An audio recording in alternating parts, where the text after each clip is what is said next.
دادگری یعنی که هر کی جای خودشه و این پیش‌فرض داره که اتفاقا همه برابر نیستن. چرا یه نفر که باهوش‌تره از یه نفر که خنگ‌تره برتر نباشه؟ خب باید برتر باشه دیگه. توی اروپا این مفهوم ادامه اکوالیتاسه، برابری، یعنی من و تو عین همیم. چرا؟ چون که در برابر خداوند و بعد در برابر کلیسا، در برابر پاپ، بعد در برابر دولت مدرن همه برابریم، همه عین همیم. خب چرا همه عین همیم؟ این نگاه به برابری تناقض داره با نگاه به آزادی. این اصلا این دوتا رو با هم یه جا نمیتونی شما جمع بکنی. من هوادار آنچه کهنه نیستم، من هوادار آنچه نیرومنده هستم و به این دلیل هستن از ایران خوشم میاد، در ایران موندم، برای ایران میجنگم، به این خاطر که فکر میکنم اینجا چیز نیرومندی وجود داره. ببین الان که ما داریم حرف میزنیم همه نهادهای اجتماعی ایران منهدم شدن، یعنی حتی خانواده که پایدارترین نهاد اجتماعیه تو ایران منهدم شده است. یعنی از هر ازدواج از هر دوتا یکیش به طلاق منتهی. اصلا این عدد خیلی عجیبیه. دستگاه قضاییمون اون شکلیه، دستگاه بانکیمون اینجوریه، اقتصادمون این شکلیه، میدونی؟ بعد تو فکر میکنی خب توی همچین جامعه‌ای تو به محض اینکه پات از خونه بیرون بذاری باید یه عده بریزن سرتو ببرن، همه وسایلتو بردارن، لباستو بدزدن و نمیدزدن. یعنی ما جرایم خشن تو ایران داریم، ما اصلا قابل مقایسه با وضعیت مردم نیست.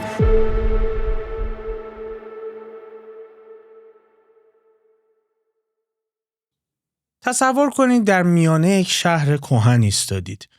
فرق نمیکنه، میتونه تخت جمشید باشه در پارسه در ایران، میتونه در یونان باشه، میتونه در چین باشه.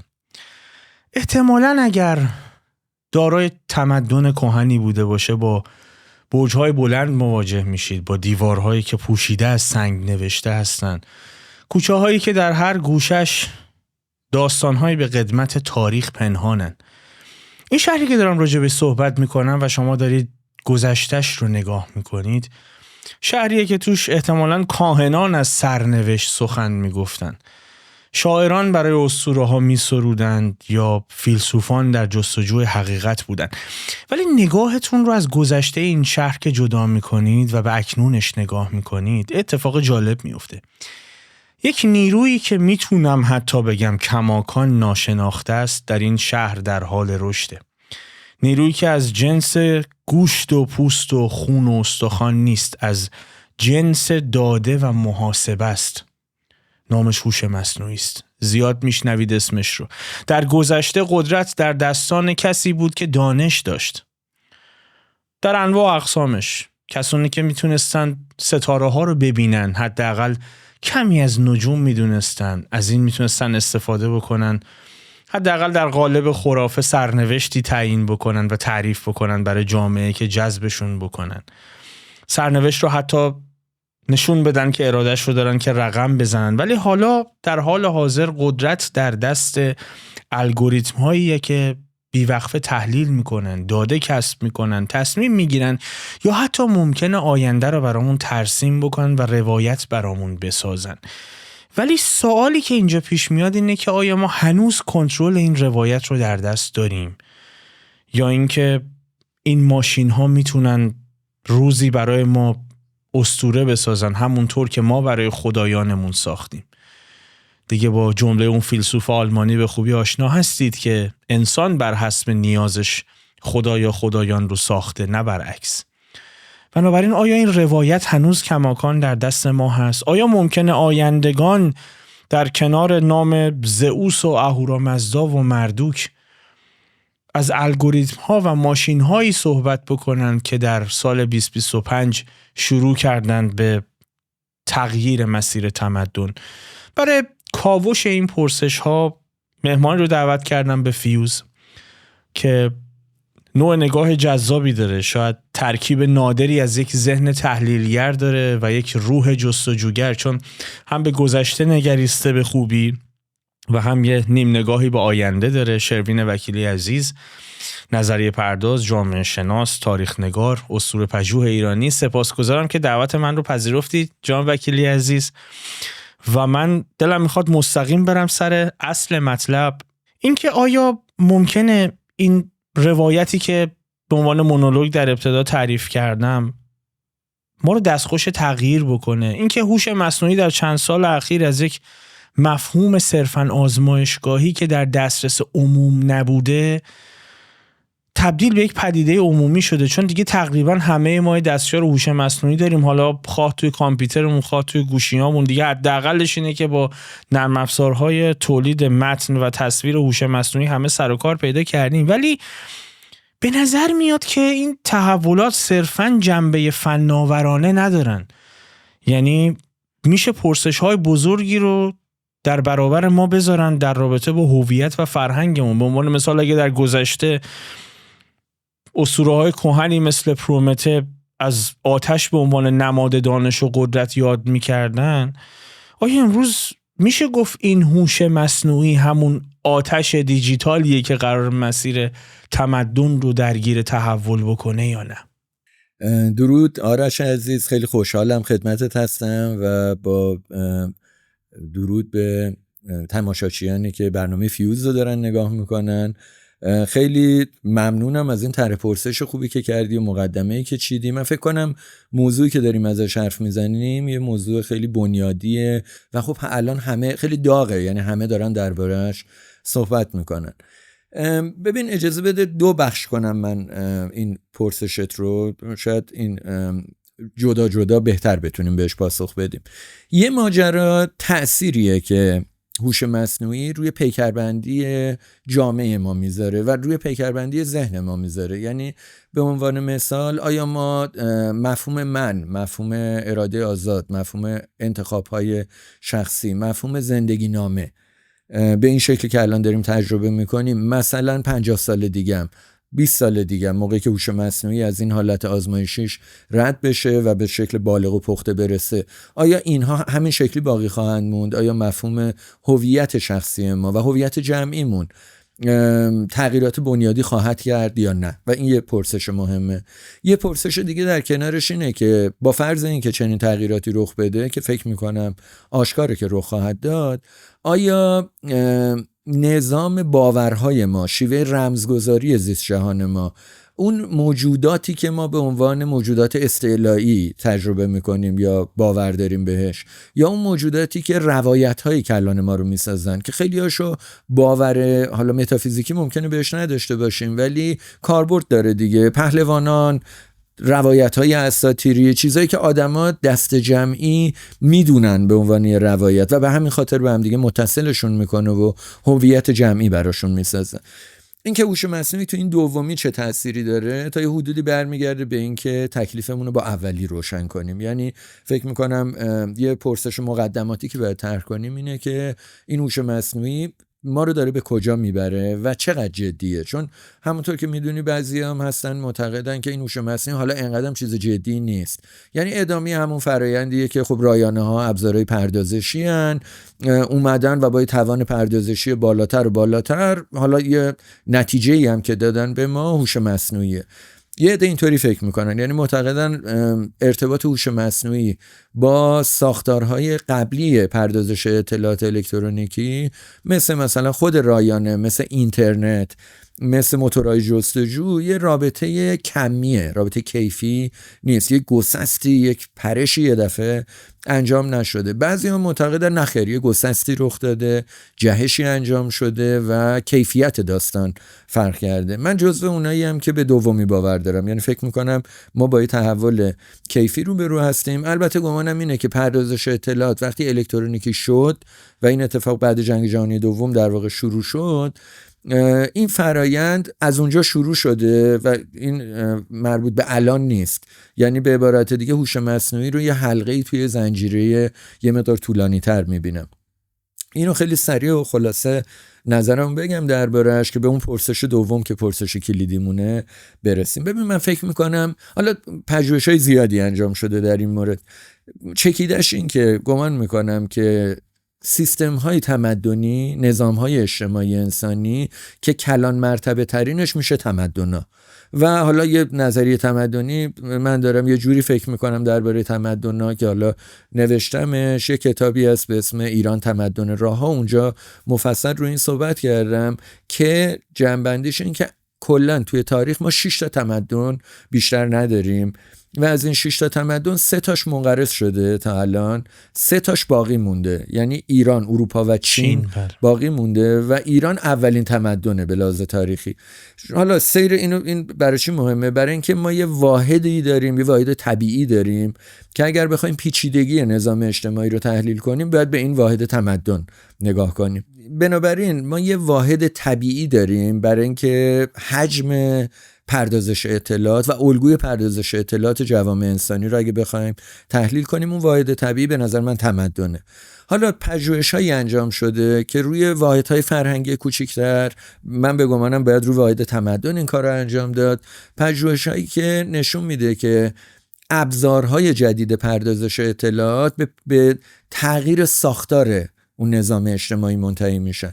توی سطح تمدنی اگه نگاه کنیم خیلی روشنه. یعنی به عنوان مثال ظهور تمدن‌ها که حالا تمدن ایرانی اولیشه و با رام کردن جانوران مثل گوسفند و گاو و بز ابتدای کار شروع شد و با رام کردن گیاهان، یعنی با کاشتن گیاهان، و این یه ابزار پردازش اطلاعات در واقع. یعنی شما غذایی که دریافت میکنید، ماده و انرژی که دریافت میکنید، وقتی میکارید و رام میکنید کلاً یه الگوی اطلاعاتی متفاوت داره و بعد خط به وجود میاد که این در واقع نقطه شروع تاریخه، باز دوباره خاستگاهش تو ایران زمینه، و بعد خط الفبایی به وجود میاد و اینا هر کدومش یه گام پردازش اطلاعات بزرگ و پیچیده است و بعد یه مدتی چاپ به وجود میاد. از این نقطه، یعنی از صنعت چاپ کتاب به بعد، گرانیگاه این تحولات اطلاعاتی به اروپا منتقل میشه. تا قبلش در واقع توی ایران داره سپری میشه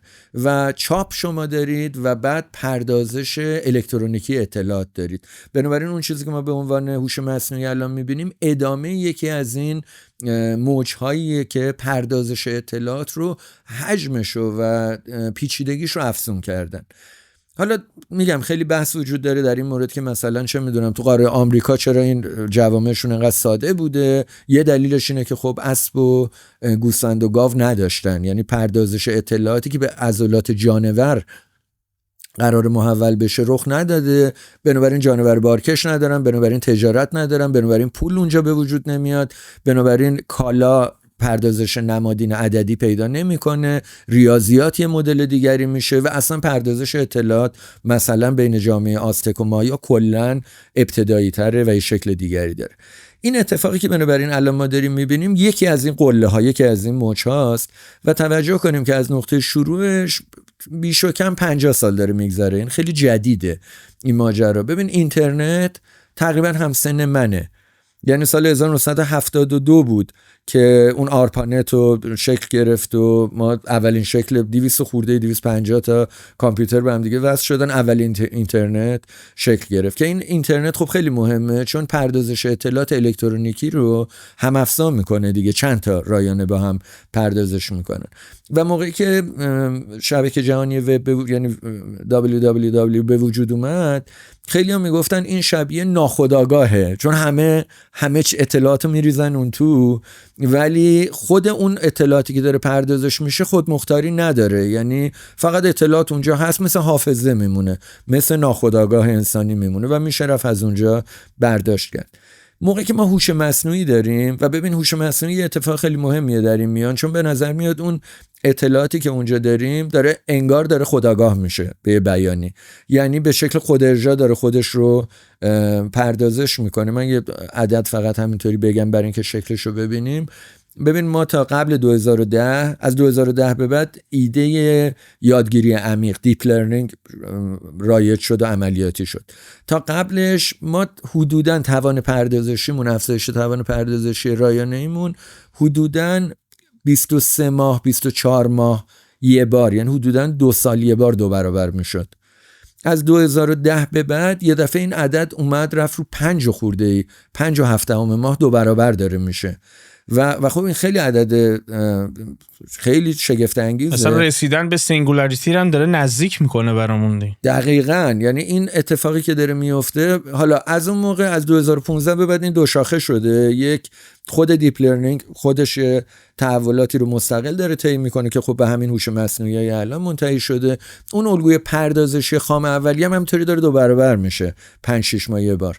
و البته خب خیلی معتقدن به دلایل سخت افزاری این رشدش نمیشه همینطوری ادامه پیدا کنه، یعنی حد داره. حالا خیلی بحثه در این مورد. منتها اون چیزی که ما الان باهاش روبرو هستیم به هر صورت هوش مصنوعیه که تو این فضا به وجود اومده و آن چیزی که مشخصه اینه که توانایی هوش مصنوعی برای پردازش اطلاعات نسبت به مغز انسان یه عدد چشمگیری جلوتره.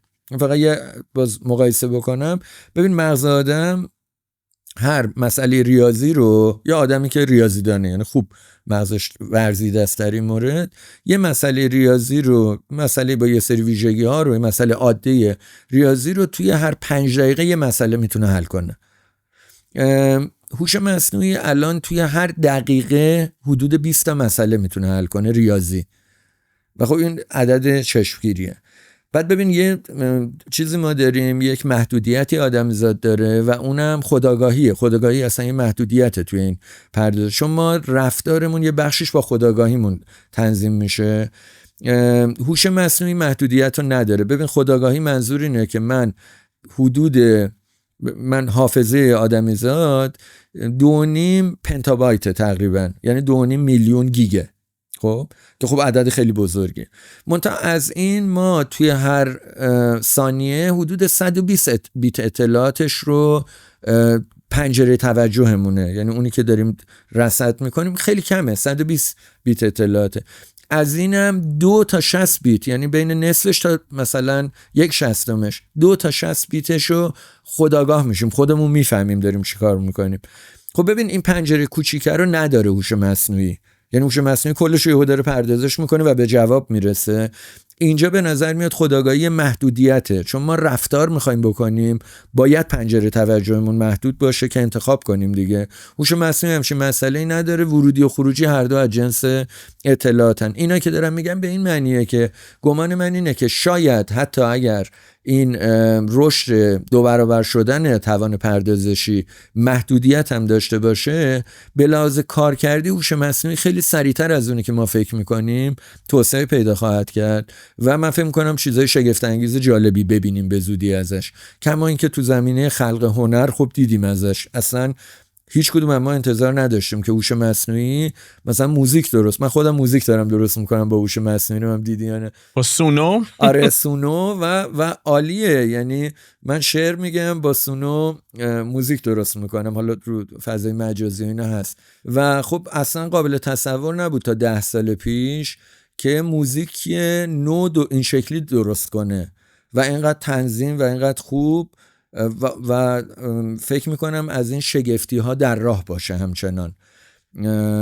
حالا وارد بحثش نشیم، منتها مثلا در مورد پردازش عواطف و هیجانات، ایموشن پروسسینگ بهش میگن، مثلا این توی هوش مصنوعی یه جریان خیلی جدیه که الان هنوز به نظرم حالت جنینی داره و خیلی پیچیده است. شما خودمون در مورد هومو ساپینس هم دقیق، یا در مورد مغز جانوران هم دقیق نمیدونیم این پردازشش چجوری رفتار چیز تولید می، کیفیتش یعنی کوالیاش رو، حالا مداراش رو میدونیم ولی کوالیاش رو ابهام زیاد داره، ولی خب ممکنه واقعا توی اینا شگفتی‌های جدید ببینیم.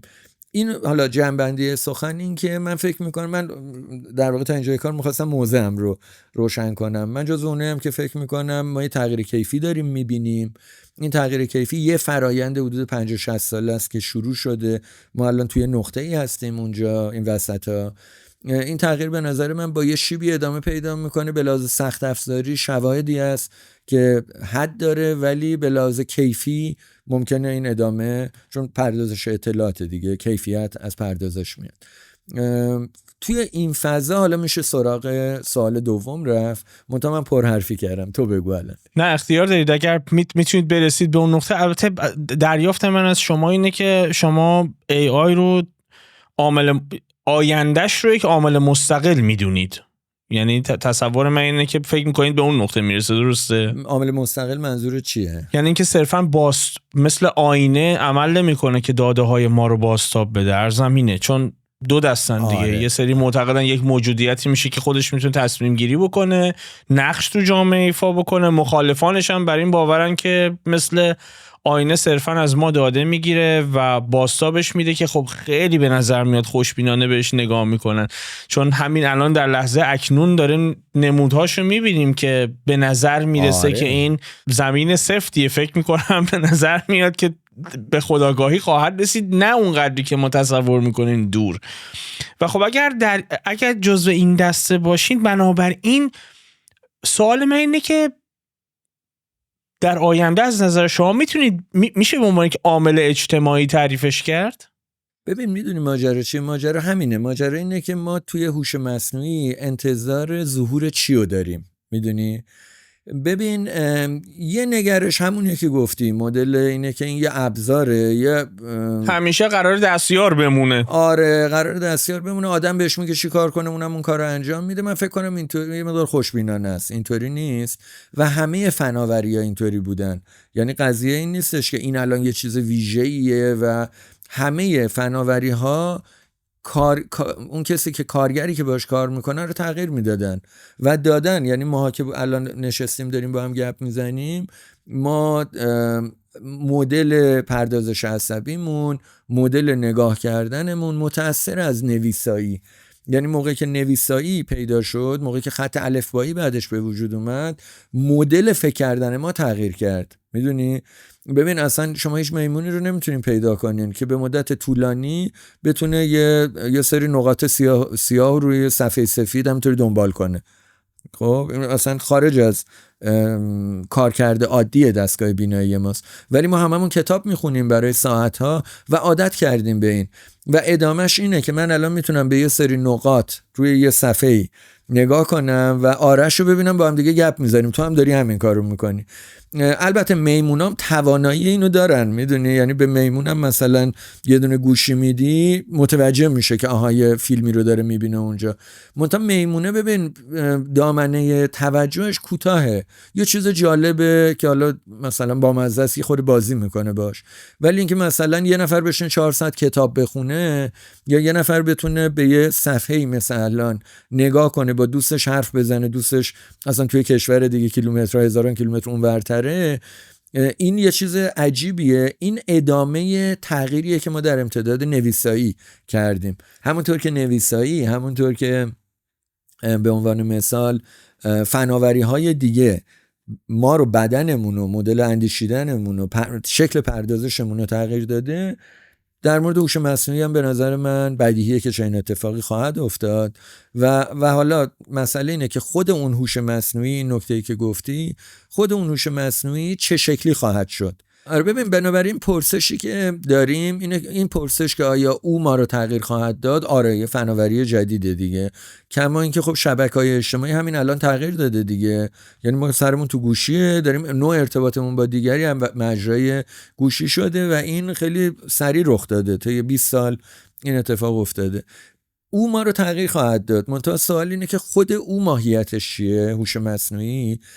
یه خطایی که اینجا معمولا رخ میده اینه که ما معمولا تمایل داریم فناوری ها رو انسان ریخت ببینیم. یعنی مثلا ما ایدمون یه تصوری داریم که انگار کتاب با ما سخن میگوید، در حالی که کتاب در واقع یه سری نقطه روی یه سری ورق سیاه ورق سفید دیگه. کتاب سخن نمیگوید با کسی، کتاب یه شیء در واقع. ما تصورمون اینه. یا ما مثلا فکر میکنیم قدیم اینطوری بود که مثلا میرفتیم تو گوگل، احساس میکردیم یکی اونجا موتور جستجو یکی داره به ما جواب میده، که خب اینطوری نیست. یعنی یه پردازش اطلاعات ساده است. در مورد هوش مصنوعی فکر کنم یه نظیر سازی داره انجام میشه. اینو من موضوعمو بگم دربارش. اونم اینه که انگار هوش مصنوعی قراره خودآگاه شه به شکلی که ما خودآگاهیم، در حالی که ببین خودآگاهی انسان یه فرایند تکاملی خیلی پیچیده است که تو جانوران چند بارم انگار تجربه شده. یعنی دلفینام انگار خودآگاهن، به نظر میاد یه سری میمونای عالی هم خودآگاهن. این یه فرایند تکاملی چند میلیون سال است به دلایلی که اصلا ربطی به هوش مصنوعی نداره. آیا هوش مصنوعی ما بیایم پردازش اطلاعاتی نگاهش کنیم، آیا خود ارجاع میشه؟ یعنی متوجه میشه خودش به خودش ارجاع بده؟ من فکر میکنم میشه و فکر میکنم شده اصلا احتمالاً همین الان یه جاهایی. آیا توانایی خودسازماندهی، یعنی فیدبک گرفتن از رفتارش، چشمانداز اهداف درونی گذاشتن برای خودش، اینا رو به دست اینا خب شالودی اونیه که ما بهش میگیم خودآگاهی دیگه. آیا اینو به دست خواهد آورد؟ آره، به احتمال زیاد اینا رو به دست میاره. منتها این تصور که خود هوش مصنوعی مثل آدم قرار خودآگاه شه، به نظرم تصور غلطیه. یعنی اصولا اون یه سیستم پردازشی متفاوته و لزومی نداره اینطوری شه. ما اینطوری ولی فکر میکنیم دربارش. یعنی ما موقعی که اون آزمایش مشهور که روش فیلم و اینا هم خیلی درست کردن، تورینگ تست، این که ما اگه صحبت کنیم با یه رایانه جواب اون از یادی بهتر بده، فکر میکنیم با آدم، یعنی تفکیک نمیتونیم بکنیم، آدم میبینیمش. این خطای شناختی رو باید حواسمون بهش باشه. حالا تو این بافت اون پرسش مرکزی که گفتی معنادار میشه که ما چون حالا داریم اینطوری هم نگاه میکنیم هوش مصنوعی رو، اون هوش مصنوعی رو به صورت دیگری میبینیم. یعنی انگار مثلا من با یه آدمی با یه موجودی طرفم، انسان ریخت. و خب ببین موجودات انسان ریخته اینطوری که ما از قدیم تصورشون میکردیم، چیا بودن اینا؟ مثلا زئوس چی بوده؟ میدونی مردوک مثلا چی بوده؟ مردم تو ایلام تو همین شوش خودمون میرفتن پیش این شوشیناک، مثلا باش مشورت میکردن در مورد موضوعی. اتفاقی که اونجا میافتاده چی بوده؟ اونم یه فناوری پردازشی بوده دیگه. یعنی من میرفتم توی معبدی، یه اتفاق تصادفی اونجا تعریف کرده بودن، یه سنگی رو مثلا تو معبد دلفی طرف هول میداده، سنگ قل میخورده، قربانی میکردم گوسفند و جگرشو میکشتم بیرون، اون رگای توشو نگاه میکردم، یه اتفاق اینجوری انجام، یه مناسک اینطوری انجام میشده و این یه پردازش اطلاعات روش سوار میشه. یعنی میگم آها این رگای اینطوری یعنی تو جنگ فلان من برنده میشم، این سنگ اگه اینطوری قل بخوره یعنی من برم دختر فلانی رو بگیرم. خدایان موافقن با همچین چیز.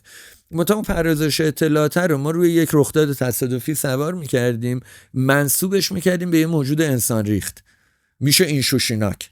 من رفتم پیش این شوشیناک مشورت کردم، جگربینی کردیم و گفت برو با آشور بجنگ. بعد نمیدونم میرم پیش معبد دلفی، کاهن معبد دلفی، میگم به کوروش حمله کنم یا نه، کرزوس. اون میگه حمله کن. یعنی انگار یه آدمی اومده بین این حرفو زده دیگه، آپولون اومده این حرفو زده. به احتمال زیاد ما هوش مصنوعی رو اینطوری خواهیم دید. کمی الان هم داریم میبینیم. این ایده آواتار و اینا اینه دیگه. یعنی ما اون انسان ریخت کردنش رو جدی گرفتیم و حتی صورتبندی عینی کردیم. منتها اینکه حالا واقعا جدای حالا این تصورات انسانی که ما داریم در مورد انسان ریخت بودن امر متافیزیکی، جدای این آیا اون بیرون مثلا مردوک و این شوشیناک بودن یا نه؟ خب نبودن دیگه. نه ما فکر میکردیم.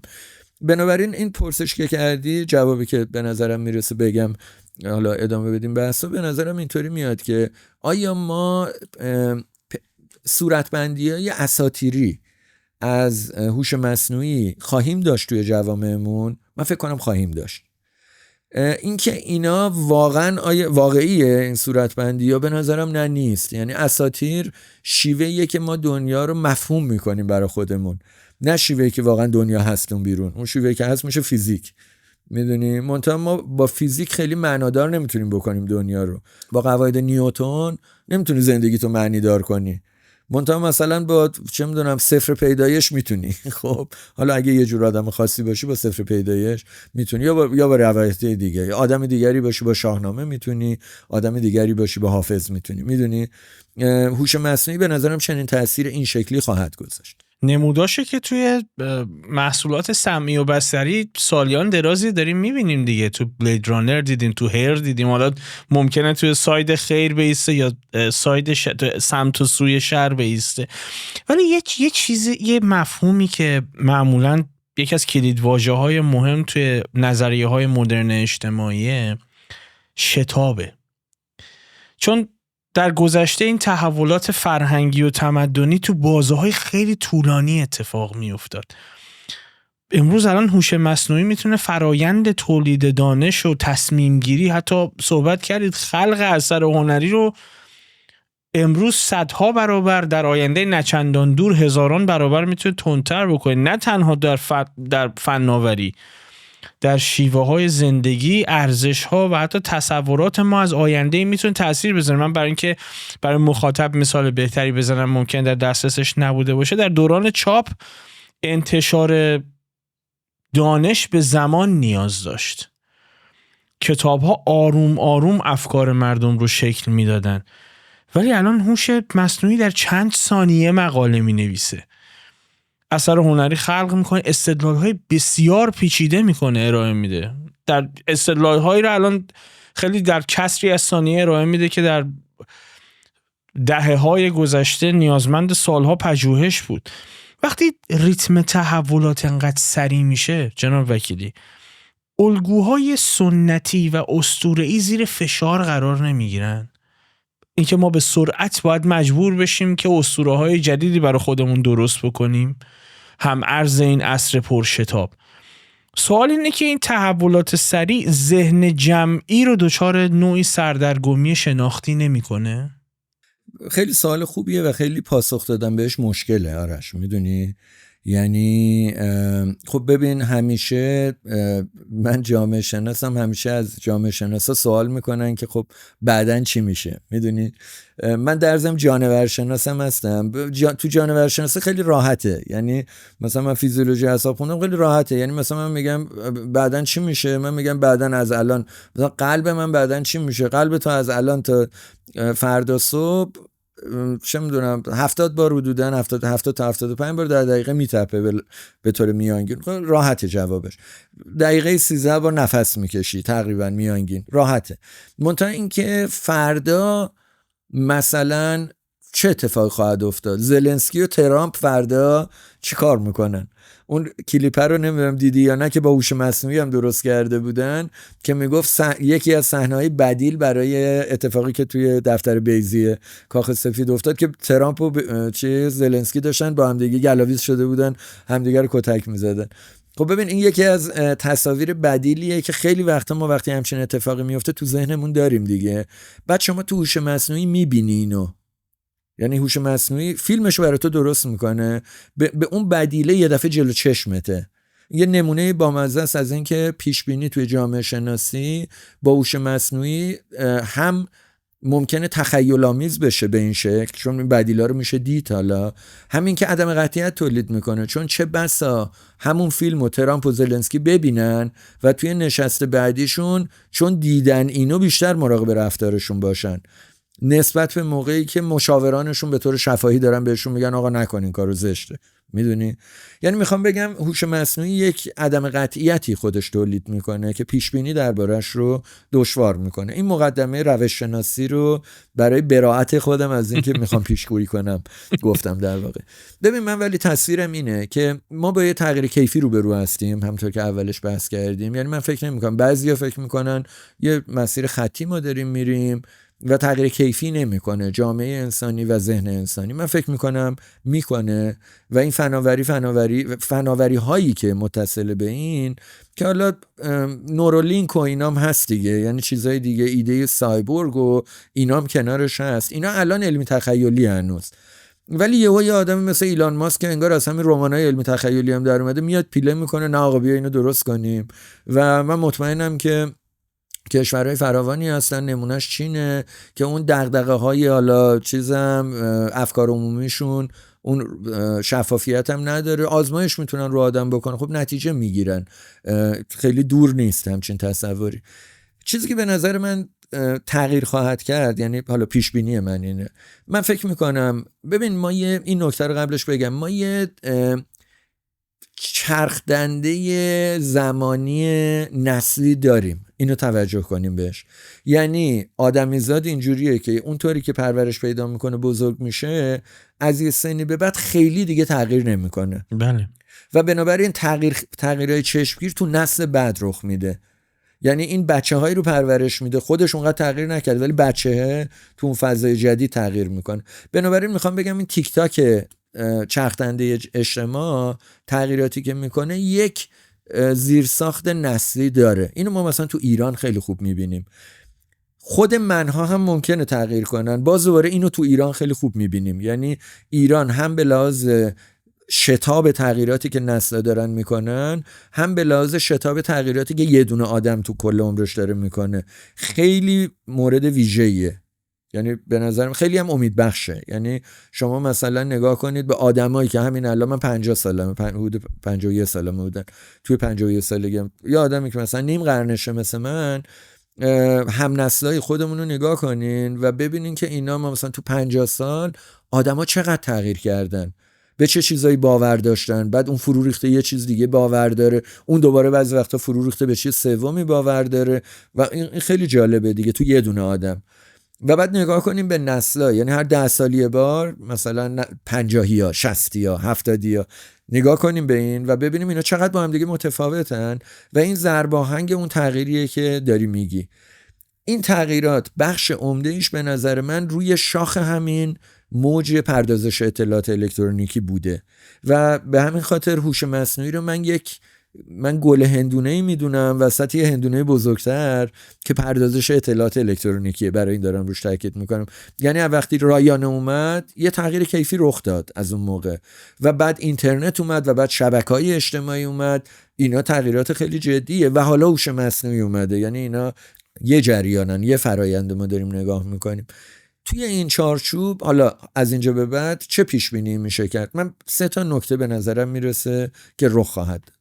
یکی این که دامنه انتخاب‌های رفتاری آدم‌ها گسترش پیدا خواهد کرد. یعنی خیلی ها معتقدن هوش مصنوعی آزادی انسانی رو محدود میکنه، پیش‌فرض‌های جبرگرایانه در مورد هوش مصنوعی هست. خب به نظر من این چنین نیست. یعنی اصولاً به عنوان قانون ابزار جدید دامنه انتخاب‌های رفتاری رو افزایش میده. اون ابزارا ممکنه مثلا شما صنعت چاپ دارین و صنعت چاپ میاد کتابای کمونیستی توش چاپ میشه که همشون جبرگران و به تأسیس یک کشور کمونیستی منتهی میشه که به شدت سرکوبگر و به شدت جبرگر است. منتها خروجیش در نهایت اون چیزی که میبینی اینه که مردم روسیه الان نسبت به مثلا رعیت روس 100 سال پیش اینا دامنه آزادیشون بیشتره به هر صورت. حالا هزار بلا هم سرشون اومده با همین مکانیزم ولی دامنه آزادیشون بیشتره. خود ایران هم باز نمونه شد دیگه. اون چیزی که بنابراین ما داریم میبینیم به گمان من یکی دامنه آزادی افراد افزایش پیدا خواهد کرد. یعنی چی؟ به این معنی استعلایی آزادی رو نمیگم و تعداد گزینه‌های رفتاری پیشاروی افراد در هر مقطع زمانی این زیاد میشه. این یه پیش بینی دیگر اینه که آدما به احتمال زیاد اون چسبندگی که به سرمشق‌های جمعی داشتن و به اون شدت قدیم نخواهند داشت. بذار بگم منظورم چیه. ببین من چجوری زیست جهانم رو میفهمم. یعنی هر کدوم از ما توی حبابی هستیم از پدیدارها و این پدیدارها رو خودمون داریم خلق میکنیم. یعنی من الان دارم چی میبینم؟ من الان در واقع در جهان خارج یک صفحه‌ای دارم میبینم که روش یه سری پیکسل نقاط روشن و خاموش روشه، رنگ‌ها طیف‌های نوری مختلف داره و اونا داره میخوره به شبکیه من. اون اتفاقی که در جهان خارج به شکل عینی داره میفته اینه. منتها من توی زیست جهانم من دارم با دوستم آرش گپ میزنم. اون چیزی که داره رخ میده اینه. این پدیداره الان تو این اتاق نیست، میدونی؟ و تو اون اتاق شروین نیست، تو اون اتاق تو هم داری همینو میبینی. منتها ما تو زیست جهانمون خلق میکنیم پدیده ها رو و بعد با پدیده ها کار داریم. یعنی من این حرفی که الان دارم میزنم کاملا بی معنیه اگر یه سری پیکسلی که داره به شبکه هم میخوره رو بخوام در نظر بگیرم. منتها من تو رو میبینم و با دوستم دارم گپ میزنم و تو هم داری همین کارو میکنی و ما میتراشیم پدیدارا رو. این پدیدارا رو ما بر مبنای قالب‌های از پیش تعریف شده معمولاً میتراشیم. ما یه شابلونی داریم که میندازیم روی ادراکاتمون و معنادارشون میکنیم، تکه تکهشون میکنیم، پدیدارا رو میشکنیم، برچسب میزنیم، پردازش میکنیم و یه جهان خلق میکنیم برای خودمون. این جهانی که داریم خلق میکنیم ادامه شیوه های خلق جهانیه که گذشتگان ما کردن که از طریق ادیان، از طریق عرف، از طریق سنت های اجتماعی، از طریق هنجارهای جمعی، از طریق دانش عمومی جامعه منتقل میشه به ما. پیش بینی که من کردم اینه که این اتصال، این چسبندگی شیوه خلق زیست جهان نسبت به آنچه که قبلا ما داشتیم اتصال کمتری با گذشته داره. یعنی به عبارت دیگه بخوام عینیشو بگم، اینو ما داریم تو بچه‌های نسل جدیدم میبینیم ببین من 50 ساله چقدر ارجاع میدم موقعی که دارم در مورد خیر و شر حرف میزنم، موقعی که دارم در مورد اخلاق، در مورد شناخت، در مورد ارزش ها حرف میزنم، چقدر ارجاع میدم به مثلا شاهنامه، چقدر ارجاع میدم به مولانا، چقدر ارجاع میدم، خیلی ارجاع میدم به متون دینی، خب به سنت خانوادگیمون، به شکلی که بچه محلامون با هم بودن، به اون قواعدی که تو شهرمون، تو کشورمون رایج بوده، ما چقدر ارجاع میدیم؟ بچه های الان، جوانای الان مثلا طرف 20 سالشه چقدر ارجاع میده؟ همین الان اینو نگاه کنیم، خیلی کمتر ارجاع میدن.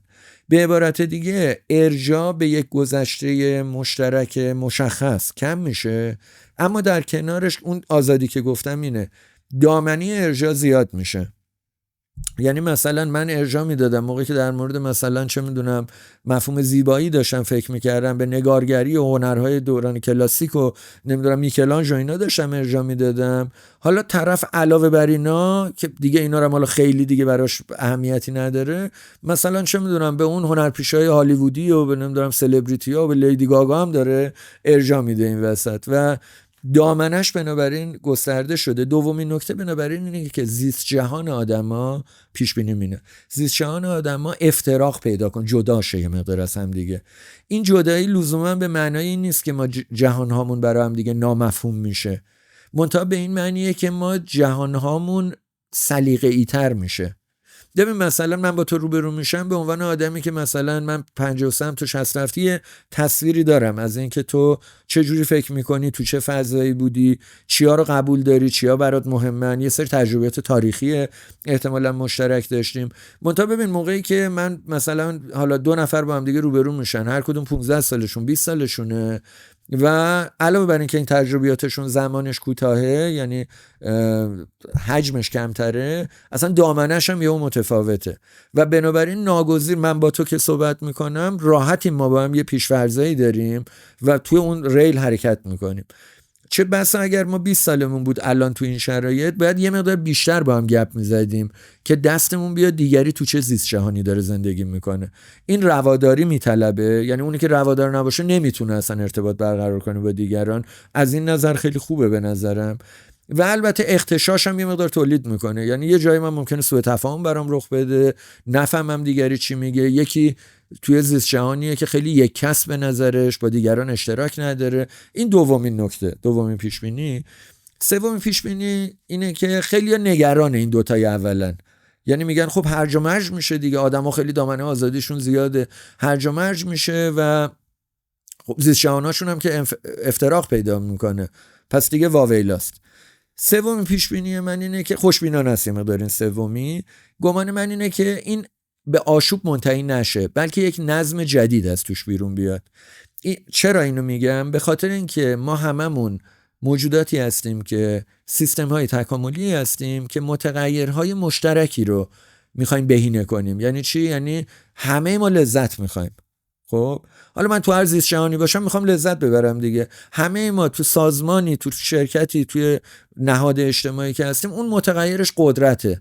حالا هر چی میخواد باشه، میخواد یه مثلا 4 تا بچه محل دهه 90 باشن، میخواد یه شرکت گنده که دهه 50 تأسیسش کردن، قدرت متغیرش. یعنی چون ما اهداف و ارزش‌های غایی تکاملی مشترکی داریم، این واگرا شدن و دامنه آزادی زیاد شدن اشکالی ایجاد نمیکنه به نظر من. تنوع ایجاد میکنه ها، یه جاهای ابهام ایجاد میکنه، یه جاهایی فراز و نشیب‌های پیش بینی نشدنی ایجاد میکنه. منتها رو هم رفته به نظر من یه پیکربندی جدیدی خواهیم داشت در کنار هوش مصنوعی، به کمک هوش مصنوعی و به دلیل هوش مصنوعی، که شیوه دستیابی ما به قدرت، به لذت، به تندرستی، به معنا متفاوته، ولی باز به همین 4 تا رو ما میخوایم، رو اینا همه توافق داریم. یه جایی شما اشاره کردی به اینکه انتخاب‌های آدم‌ها بیشتر میشه، آدم‌ها آزادانه‌تر میتونن انتخاب بکنن و خب قدرت تصمیم گیریشون احتمالاً یا قدرت اثرگذاری فرد به فرد احتمالاً بالاتر خواهد رفت. ولی همینقدر که اتفاق میفته یه چیزی هم در نظر بگیریم. وقتی راجع به شکافت نسلی صحبت کردین، ما درصد قلیلی در جامعه داریم که متسلب کماکان فکر میکنن و خب اگه این کیک قدرت رو تقسیم بکنیم اتفاقا اکثرش دست اون افرادی است که ممکنه درگیر تسلب شده باشن. سوالی که اینجا پیش میاد اینه که آیا به اون ساختار سیاسی و موقعیت جغرافیایی مربوط هستین یا نه؟ چون همونقدر که اون آدمه که یوزر این دستگاهه، یوزر این دیتابیس و پایگاه داده است، ممکنه دسترسیش آزادانه تر بشه و قدرت تاثیرگذاریش بیشتر بشه، اون نهادی که این قدرت رو در اختیار داره هم به همین میزان ابزار نوینتر و جدیدتری برای کنترل جامعه داره که این خودش میتونه هولناک باشه. اینو چجوری بهش نگاه میکنی؟ آره این خیلی نکته مهمیه این که گفتی و اینم یه بحث خیلی داغیه الان که داریم ازش حرف میزنیم. چرا؟ به این خاطر که به دو دلیل. یه دلیل اینه که خب این ابزارها رو نهادها دارن درست میکنن. میدونی یه سازمان، یه شرکت بالاخره داره هوش مصنوعی درست میکنه دیگه. بالاخره میخوام اینطوری بگم، اینترنت صاحب داره، شبکه‌های اجتماعی صاحب دارن. یه زاکربرگ میگیره میگه آقا من سانسور میکنم فلان چیزو، بعد ترامپ میاد میگه، مثلا ایلان ماسک میگه حق نداری سانسور کنی، سانسورشو برمیدارم. ببین یعنی آدم تصمیم گیرنده ای که بالایی نهاده و جبارانه ممکنه چیزایی رو دیکته کنه توش. اینو داریم. تو دیپسیک دیدیم میونه کلامتون دیگه. شما تو دیپسیک راجع به یه سری چیزا از چین سوال نمیتونید، پاسخ نمیداد اصلا، به شفاف بهت میگفت که من پاسخ اینو نمیدم اصلا. خیلی بامزه بود. آره و خیلی بعضی دیدی ایرونیام رفته بودن گیر داده بودن که یه جوری اینو بگه طرف. خیلی بامزه بود. یکی اینه، یعنی یکی این که نهاد درست میکنه اینو، این یه نکته. یه نکته دیگه این که ببین ما یک فرایند سیطره نهاد بر افراد داریم. ببین من همیشه یه چیز تهدید کننده است برای نهادها از منها تشکیل شده ها، منتها منها اراده آزاد دارن، نهادها ندارن. نهادهای ماشینن. نهادهای اجتماعی خیلی ساده تر از آدمان.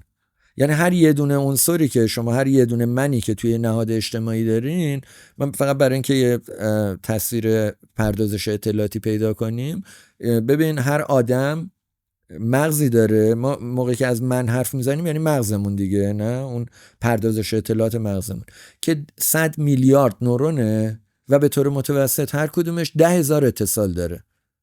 با یه همچین عددی داریم حرف میزنیم. ما در هر ثانیه 10 به توان 15 تا سیناپس داره کار میکنه تو مغزمون هر ثانیه. خیلی عدد بزرگیه. بعد ببین نهادها، بزرگترین نهادهای قابل تصور تمدن‌ها هستن و تمدن‌ها الان که داریم حرف میزنیم دیگه بزرگترینش 1 میلیارد نفر آدم داره و این 1 میلیارد نفر به طور متوسط هر کدومشون 100-150 تا اتصال با هم دیگه دارن. یعنی اصلا قابل مقایسه نیست درجه پیچیدگیش با مغز. بنابراین و معمولا نهادها خیلی کوچیک‌تر از اینان، یعنی اندازه پایه نهادها بین 100 تا 150 نفره، نهاد بزرگا، و آدمام ارتباطایی که با هم دیگه دارن بین مثلا چند تا چند ده تاست، یعنی عدد خیلی کوچیک‌تری داریم. بنابراین نهادها خیلی خطی و مکانیکی رفتارشون و این چیزای شبیه خودآگاهی و انتخاب و اینا اصلا تو نهاد نداریم. یه متغیر مرکزی داره نهاد، قدرت، که بر مبنای اپتیموم کردن اون حرکت میکنه، ولی خیلی مکانیکیه، خیلی ساده است.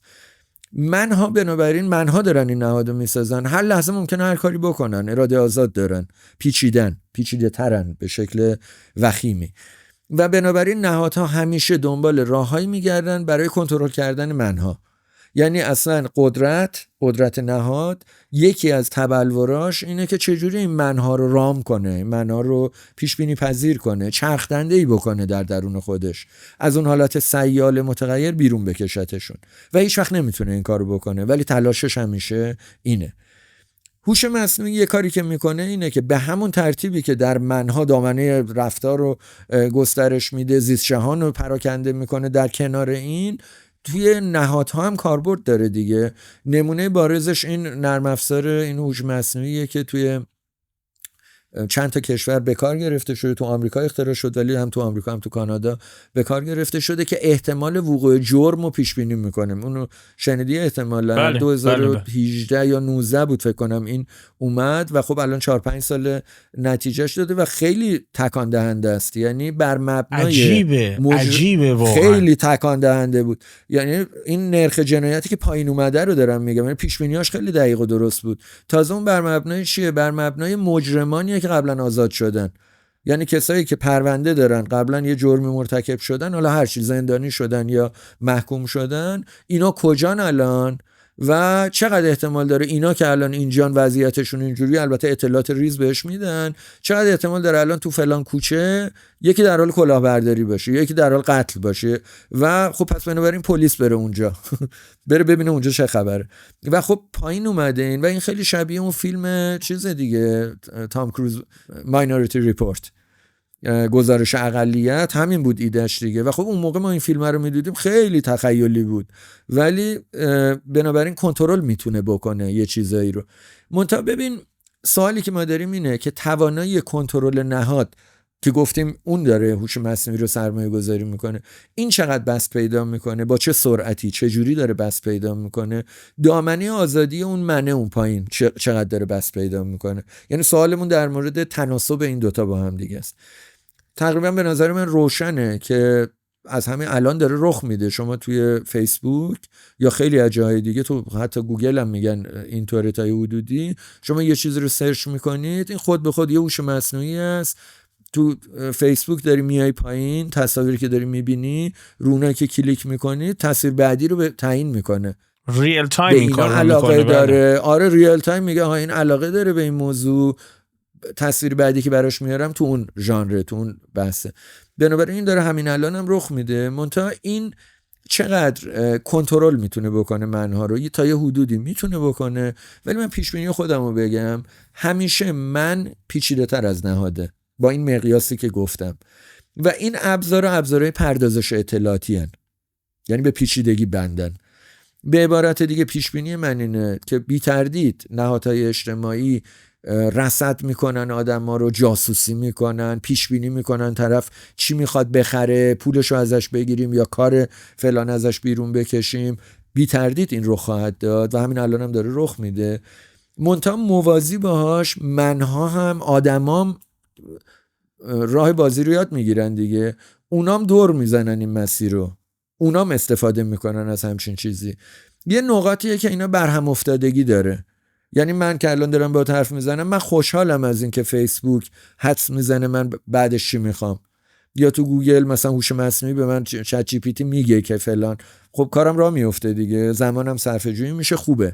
اون وسط هم متوجه هم که این پدر سوخته فلانی چیز گرفته، پول گرفته، این وسط داره تبلیغم میکنه حالا فلان چیزو که من برم بخرم. اینم متوجه میشم، ممکنه از متوجه نشم حالا در این حال. منتها میگم ببین این دوتا فرایند کنار هم دیگه، حدس من اینه که آزادی انسانی بست پیدا کنه جای اینکه چروکیده بشه. منتها آزادی انسانی با یه دامنه بست پیدا میکنه و یه بخش چروکیده میشه. منتها حاصل جمعش به نظرم انبساط باشه. تا یه جایی هم این مسئله جلو میره. چند وقت پیش شورت کانتنتی دیدم توی اینستاگرام، خندم هم گرفته بود که یکی لپتاپش افتاد شکست و بلافاصله فریاد زد که ای وای این شکست چرا بدبخت شدم، گوشیشو روشن کرد زنگ بزنه جایی که بتونه کسی رو پیدا بکنه که این لپتاپشو تعمیر کنه. مواجه شد با اینکه تو اینستاگرام پشت سر هم داشت بهش آگهی فروش لپتاپ نشون میداد. به این صورت ریل تایم پروسس میکرد. از سمتی من قبول دارم این موضوعات، یه چالش اینجا دوست دارم ایجاد بکنم. قبول دارم نگاهتون رو که دامنه در حقیقت آزادی فردی احتمالاً به قدری افزایش پیدا خواهد کرد که نهاد رو به چالش میکشه. ولی خب البته این نگرانی هم به امثال من حق بدین که این نگرانی هم داشته باشیم که وقتی بحث هوش مصنوعی میشه، اولین چیزی که ممکنه به فکر حاکمیت بیاد اینه که تو دوربین کشف حجاب ازش استفاده بکنه. خب این کمی عجیبه، این که نگران کننده است واقعا. ولی از اینا بگذریم، چون پرداختید به من و خب من میدونم شما دستگاه نظریتون در رابطه با من و نهاد گسترده هم هست. بارها من داشتم مطالعه میکردم آثار شما رو، درباره لزوم بازتعریف من ایرانی صحبت کردیم. حفظ وحدت اقوام رو مهم دونستید. حالا چالشی که اینجا پیش میاد با این پیش‌فرضی که من از شما وام میگیرم، تصور بکنید در جهانی که هوش مصنوعی بشه ابزار اصلی تعامل و ارتباط، مفاهیمی مثل زبان و فرهنگ، هویت قومی و ملی اصلا چطوری اینا دستخوش تغییر میشن؟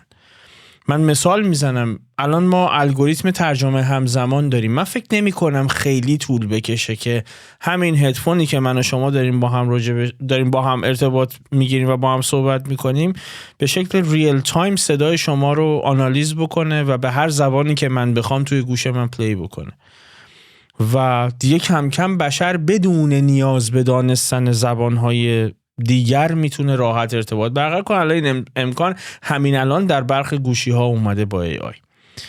موتورهای پیشنهادگر محتوا رو داریم که تعیین میکنن ما چی ببینیم و کاربر چه موسیقی رو بشنوه، همین موضوعی که بیان کردید. این باعث تغییر یا فرسایش تدریجی هویت‌های محلی یا حتی ملی نمیشه؟ بعد اونجا اون من ایرانی رو چه شکلی باید حفظ کرد که شما روش تأکید میکنید؟ آره این سوال خیلی خیلی مهمیه و آره منم راستشو بخوای معتقدم این من دگرگون خواهد شد. گفتم من جزو اوناییم که فکر میکنم ما یه گسستی رو داریم تجربه میکنیم. منتها دو تا قاعده، یه قاعده تکاملیه و اونم اینه که توی سیستم‌های تکاملی اونی که موفق تره باقی میمونه، اون که ناموفق تره منقرض میشه که بدیهیه، انتخاب طبیعی.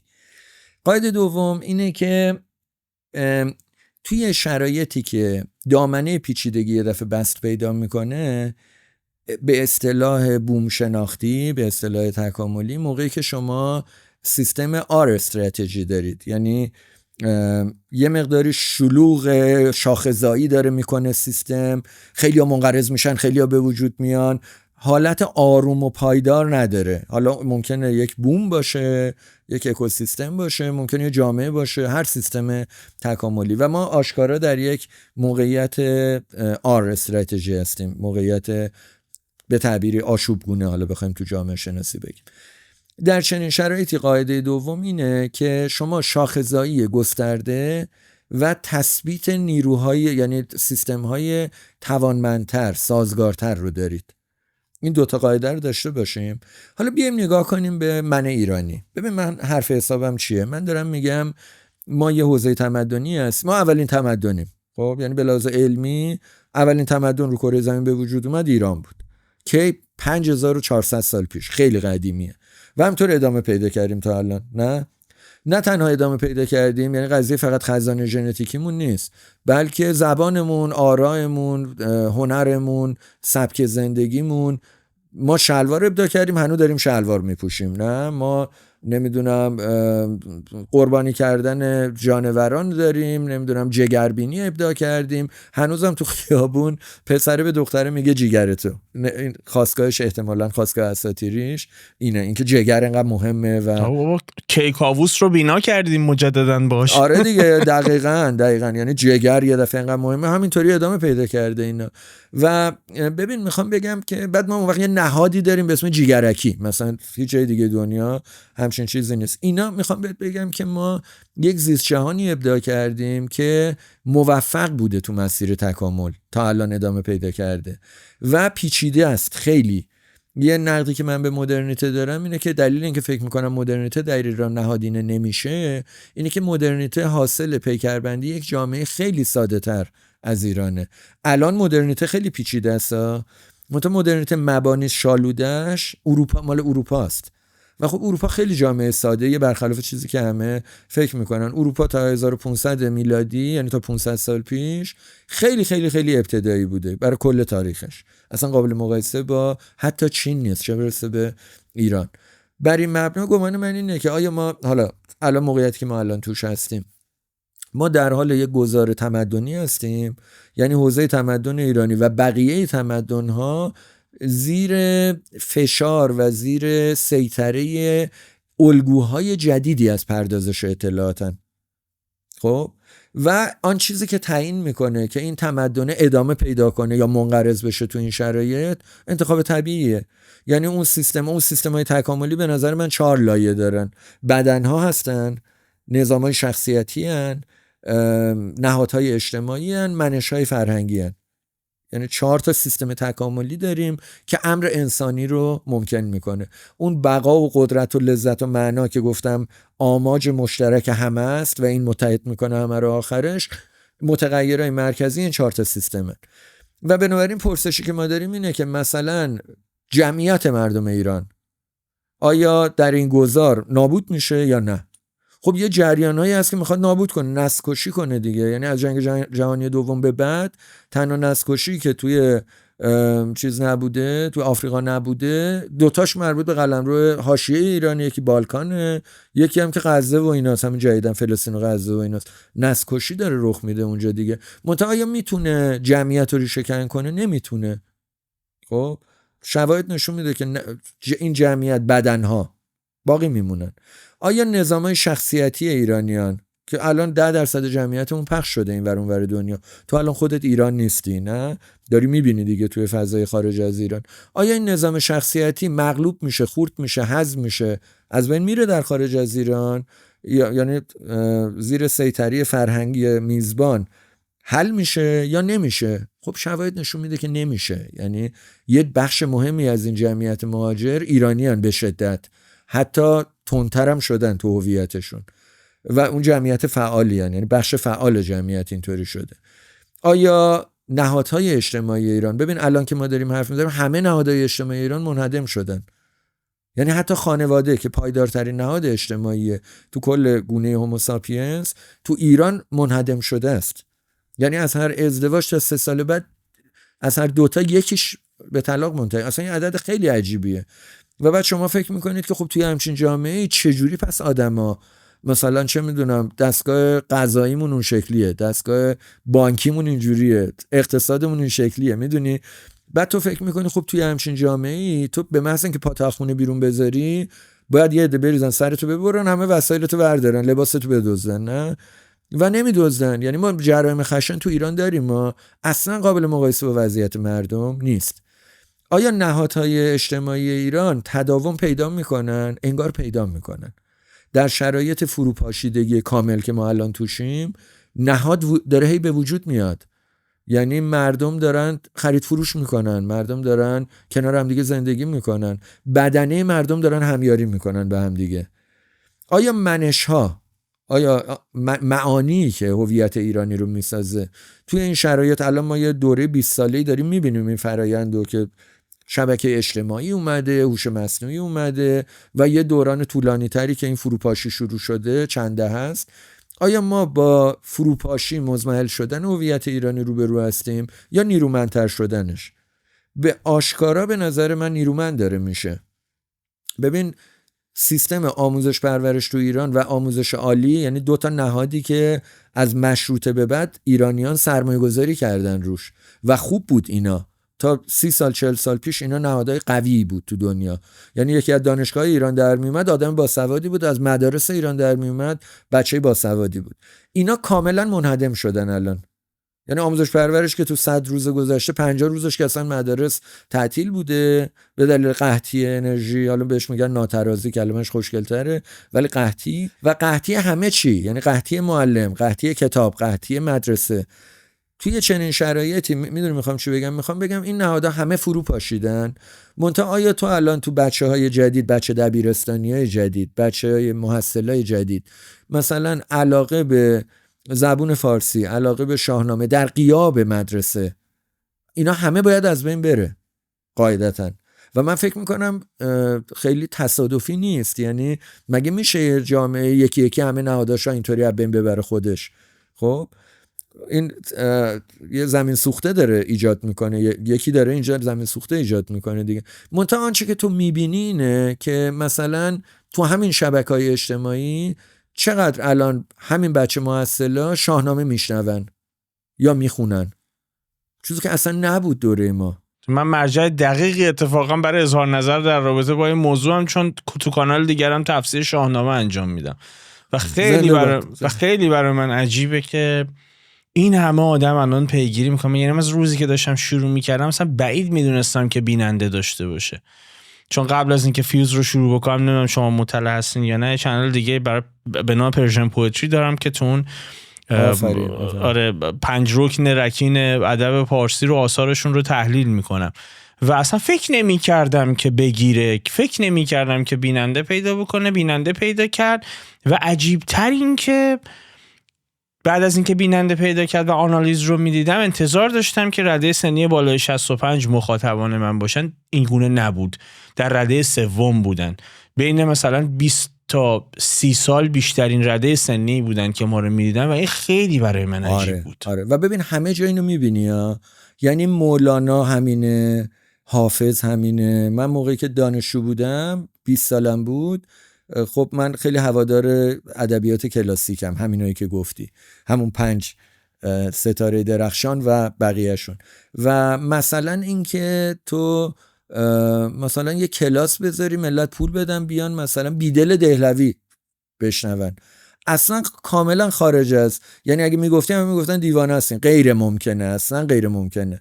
منتها ببین این رخ داده الان و میخوام اینو بگم، حالا جمع بندی کنم. گمان من اینه که این هویت ایرانی، من یه موزگیریمو روشن بگم، من هوادار آنچه کهنه نیستم.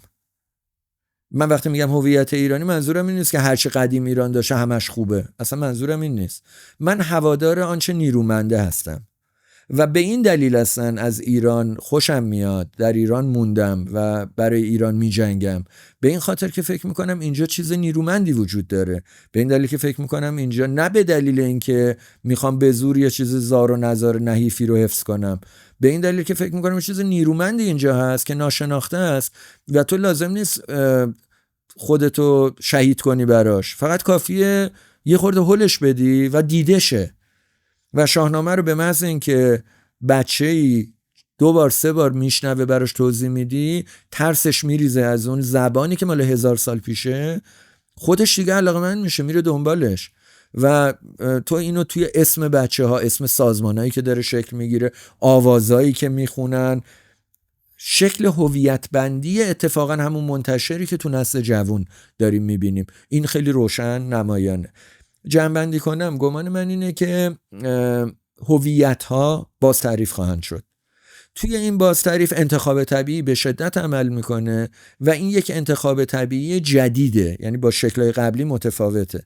من موقعی که دانشجوی لیسانس بودم، موقعی که تو یه مقاله می‌نوشتی 4 تا دونه مجله کاغذی بود، هر کدوم هم دست یه فرقه و یه باندی بود، تو باید میرفتی با اینا مثلا رفیق میشدی، میرفتی توی باندشون که این تو مجله چیز منتشر کنن، بعد تازه منتشر میکردن، خیلی دیگه شاهکار میزدی منتشر میشد، مثلا تیراژ مجله بود دیگه، اونا که خیلی دیگه عظیم بودن 10,000 که این مثلا طی 2 سال فروش میرفت و تو تا سال بعد مثلا 200 نفر رو مقالت خونده بودن، اگه دیگه همه این 7 خان رو رد میکردی. الان تو مقالت رو می‌نویسی، میذاری رو تلگرام، میذاری رو فیسبوک و تا فرداش مثلا 2000 نفر نگاش کردن، خوندنش، اصلا قابل مقایسه با اون دوران نیست. و بنابراین انتخاب طبیعی الان یه جور دیگه عمل میکنه. اون موقع انتخاب طبیعی از مجرای قبایلی که با هم دیگه رو در رو هم مسلک بودن، ایدئولوژی مشابهی داشتن، هم حزب بودن، اونجوری پیش میرفت. الان انتخاب طبیعی اینه که همه دارن حرف میزنن و کیه حرفش بالا میاد؟ خیلی ها حرفی که بالا میاد زرده، اصلا تردیدی توش نیست. ماهیت نظام اجتماعی اینه که اون چیزی که ساده تره رو زودتر میگیرن مردم، ولی زودتر هم از دست میدنش. یعنی غرباله آخر سنگای درشت رو نگه میداره و سنگ درشت شاهنامه است، مولانا است، بیدله، اینا میمونن. پیشبینی من در مورد آینده اینه که بله، خیلی از این چیزایی که ما الان به عنوان هویت میشناسیم اینا منقرض میشن. بارها از من پرسیدن در مورد مثلا قومگرایی، پان ترک و پان عرب و پان کرد، این پانا، که اینا خب خیلی به لحاظ علمی که چرند حرفشون و به لحاظ رفتاری خطرناک حرفشون، چون حرف نهاییشون یه جور نجات پرستیه در یه قالب چپ جدید و حرف کلیشون اینه که ما بر مبنای یه چیزای اختراعات تخیلی ما یه عده آدمیم شبیه همین، باید بقیه رو بین ببریم، باید بقیه رو منابعشون رو بگیریم بیرونشون کنیم، یه جوری خلاصه باید نفرت بورزیم درباره دیگران. و پیش بینی که من دارم اینه که اینا منقرض میشن به سرعت و دارن میشن.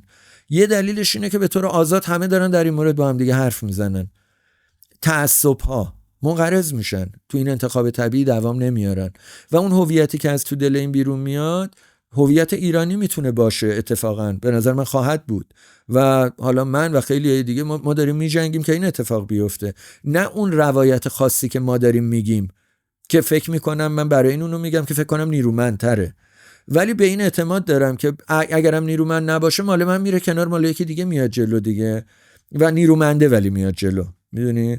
یعنی روی این انتخاب طبیعی دادگرانه بودنش باید حساب کرد. از نابرابری چطور نمیترسید؟ از نابرابری در دسترسی به هوش مصنوعی. چون درباره فناوری‌های جدید برای اینکه باز بکنم برای مخاطب، در طول تاریخ این دسترسی نامتوازن به نوآوری تفاوت‌های عمیق ایجاد کرده. یعنی در دوران انقلاب صنعتی کشورهایی که زودتر به ماشین بخار رسیدن یا صنایع سنگین رو زودتر دسترسی بهش پیدا کردن، اگه اشتباه میکنم من تصحیح بفرمایید، ولی اکثر قریب به اتفاق تبدیل به قدرت‌های استعماری شدن. در جوامعی که از این فناوری‌ها دور موندن، اغلب اینا تبدیل شدن به کشورهای توسعه نیافته. یعنی این عدم توازن رو شما به شکل وافی و کافی دارین میبینی. حالا سوال اینه که این هوش مصنوعی آیا میتونه الگوی جدیدی از برتری تکنولوژیک و نابرابری ایجاد بکنه یا نه؟ من واقعیتش رو بخوام بگم، من در رابطه با این موضوع خیلی نگرانی دارم، چون ما در دهه گذشته، در 2 دهه گذشته، در 3 دهه گذشته، هر روزی که از کشورهای توسعه یافته عقب میموندیم، 1 روز عقب میموندیم. امروز به نظر میاد هر 1 روزی که عقب میمونیم 10 روز عقب میمونیم و این غم انگیزه که هم مسئله روابط سیاسی کشور ما و بقیه کشورها که در نزاع مسئله است، هم از اون ور تحریمه مسئله است. یعنی یه سری از پلتفرم ها داخل عذرخواهی میکنم با بلاهت فیلتره، یعنی احمقانه است که فیلتره. یعنی من اصلا یکی دلش بسوزه، ذره‌ای دلش بسوزه برای حداقل آینده این کشور این کارو نمیکنه. برخی هم که اگر همین امروز هم رفع فیلتر بشن، برای سابسکریپشنشون، برای در حقیقت رجیستر شدن توشون نیاز به شماره تلفنی هست که چون ما تحریم هستیم نمیتونیم. این منو خیلی نگران کرده که این نابرابری، این عدم توازن در توسعه یافتگی به واسطه این عدم دسترسی مردم توی ایران، حداقل به بخشی از هوش مصنوعی و امکاناتش، این کم کم گسترش پیدا بکنه و فاصله‌مون بیشتر بشه. ببین این نگرانی خیلی جدی، درستی هم هست. این نگرانی که داری میگی 3 تا الگو داره الان.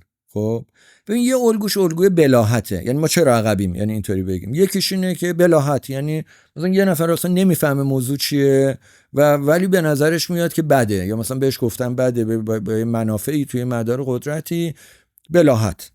ببین بلاهت تو مسیر تکامل زودتر از همه منقرض میشه و خب اینو دیدیم، همین جلو چشممون هم داره رخ میده دیگه. یعنی الگوی بلاهت یه الگوی کوتاه مدته، البته پرهزینه‌ایه، ما هم داریم هزینه‌شو میدیم. الان تمدن ایرانی، کل حوزه تمدن ایرانی داره هزینه بلاهت میده. یه دلیل دیگهش خیانته. یعنی ببین دلیل این که خب پلتفرما ببین تو اگر همون قانونگذاری که داره فیلتر میکنه خودش فیلتر شکنم داره میفروشه، که این فقط تو ایران ممکنه دیگه. یعنی تو داری یه کاری رو میکنی، میخوای اون کارو بکنی دیگه. اگه داری خودتون کارو میکنی، بعد برعکسش هم داری خودت انجام میدی و تو این فاصله انجام یه کار و برعکسش پول داری در میاری، این خیانت دیگه روشن. و خب ما با خیانت روبرو هستیم، خیلی جاهای متنوع. خیانت سخت‌جون‌تره. منتها ببین خیانت موقعی پایدار میمونه که با هوشمندی و دورنگری همراه باشه، نیست. یعنی ما با آمیختگی خیانت و بلاهت سر و کار داریم. خب اینجا باید خوشحال باشیم که اون خائنه ابله هم هست. پس یعنی اون خیانت رو کسی میکنه که درگیر بلاهته، چون اگه هوشمندی میداشت دو آینده نگر هم میبود. دقیقاً. یعنی ببین مثلا برای اینکه حالا به جای برنخوره پلیت بروی شوروی، اگر چون یه سری چرندیات باور داشتن اینا دیگه، و اگر اون باورش رو اینا بلاهت داشتن در مورد آیندهشون، اگر این بلاهت بعد اون وسط بعد همینطور جلو اومد، این اولیگارشایی که الان میبینی اینا خائناشون بودن، یعنی اینایی که باهوشتر بودن فهمیدن اون چرنده، بنابراین بریم پول در بیاریم ازش. اینا چیزا ببین بلاهته، ولی منتهی به این شد که بزرگترین امپراتوری زمینی کره زمین، مساحتی کره زمین که شوروی باشه فرو پاشید دیگه. کی 1917 به وجود اومد، 1991 از بین رفت، یعنی 3 نسل طول کشید، 2 نسل طول کشید، خیلی سریع از بین رفت. بلاهت بنابراین انقدر، یا خود ایران اصلا نمونه بارزشه، ایران زمین نمونهشه، حزب بعث رو نگاه کن تو عراق، خب همون دوره زندگی یه نفر صدام به وجود اومد از بین رفت. یعنی چیزای طالبان، خب طالبان من پیش بینی رو بگم جنگ داخلی، اینا خودشون با خودشون جنگ داخلی خواهند کرد به زودی. و ببین بلاهته، به خاطر اینکه کوتاه عمره. خیانت آمیخته به بلاهت هم همین کوتاه عمری رو داره، همین زودگذری ناشی از بلاهت رو داره. من نگران اون تیکه سومم، یعنی بلاهت و خیانت رو بذاریم کنار، که با زیرکی در آمیخته است و این اتفاقا توی ایران نیست. یعنی شما مثلا یه شرکتایی، سازمانایی داری که مثلا داره فکر میکنه که مثلا لیتیوم رو از کجا در بیاریم برای 50 سال آینده برای صنایعمون، و بعد میگه آها اوکراین لیتیوم داره، خب بعد یه درگیری فلان جا هست، اگه این درگیری ادامه پیدا کنه من معادن اوکراین رو میتونم بالا بکشم. بعد خب بریم بالا بکشیم و بعد یکی هم نیست، چند تاست، یعنی یه ده روسن اینو میگن، یه ده آمریکایی اینو میگن، یه ده آلمانی هم، میدونی چند تا قطبن، همه دارن اینو میگن. و اون وقت شما یه دفعه میبینید جنگ، فناوری جنگ میشه پهپاد، یه دفعه تغییر جدی میکنه. یعنی نیرو هوایی یهو چرخش کرد تو همین جنگ روسیه و اوکراین. وجود داشت پهپاد قبلش، مورد استفاده هم قرار گرفته بود. آمریکایی‌ها به طور آزمایشی رو همین مردم ایران زمین، تو افغانستان، تو عراق کلی آدم کشتن برای اینکه این تکنولوژیش رشد کنه. تو همین مردم خود ما کشته شدن روش.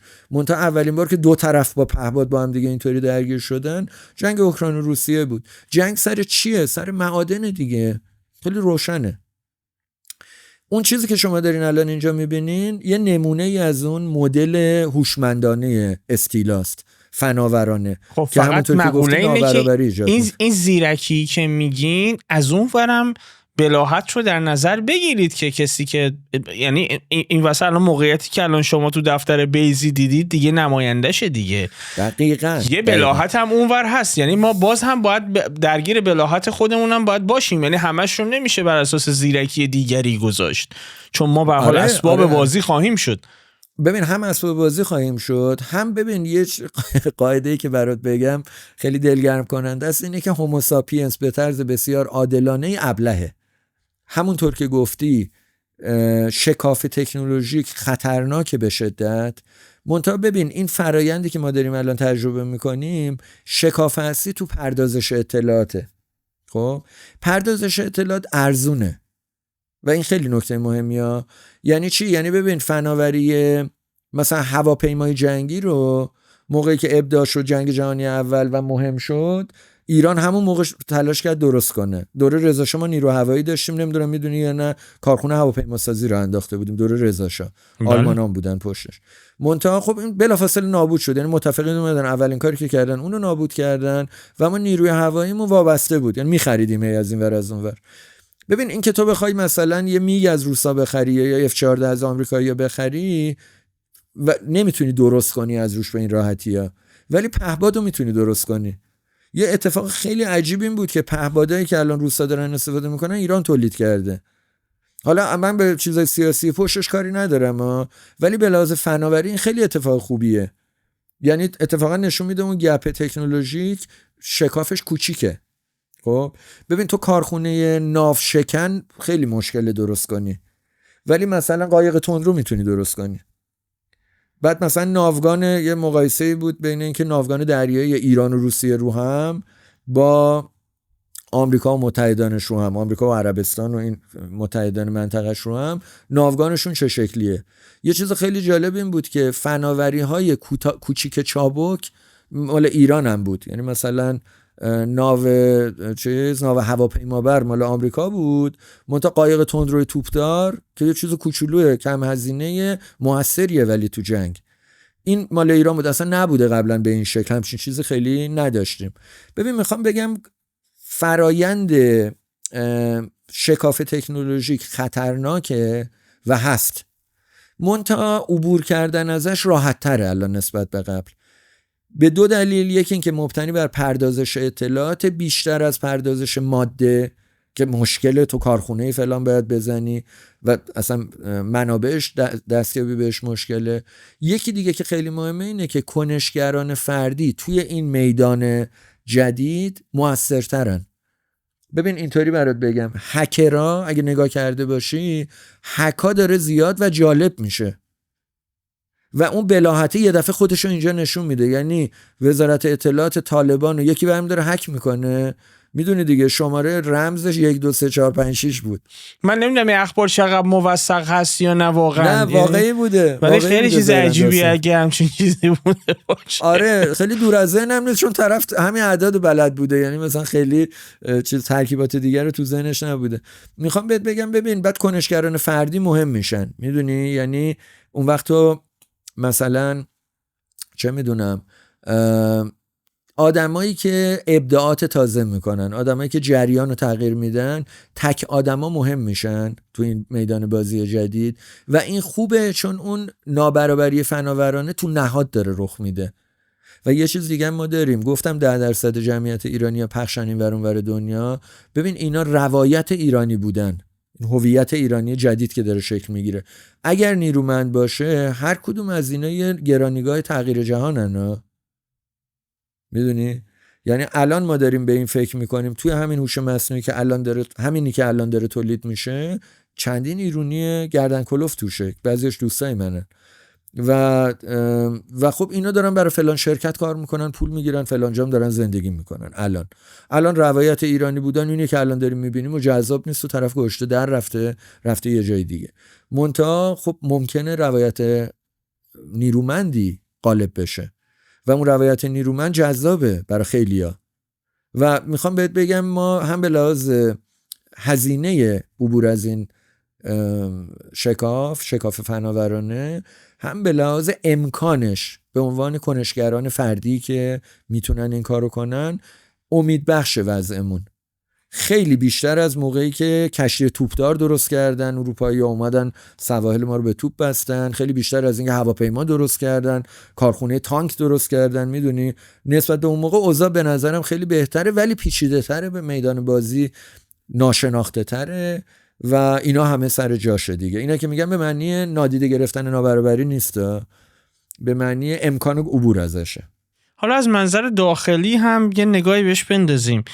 این که خب معمولاً چون چپ سیاسی، چه تندرو چه سمت سوسیالیست، یعنی با نگاه سوسیالیستی، چه حالا چپ خیلی تند، چون نگاه حداقل ظاهری به مفهوم عدالت به نظر میاد که داره، نمیدونم حالا من چون اون نگاه رو ندارم اینجوری شاید تعبیرش میکنم، ولی یه نگرانی که در این رابطه دارن که بیانش هم میکنن که خب فکر کنم جواب واضحی هم داشته باشه، ولی خب ترجیح میدم این پاسخ شما بدید، اینه که نگرانی این رو دارن که کاست دیجیتال تولید بشه، یعنی یک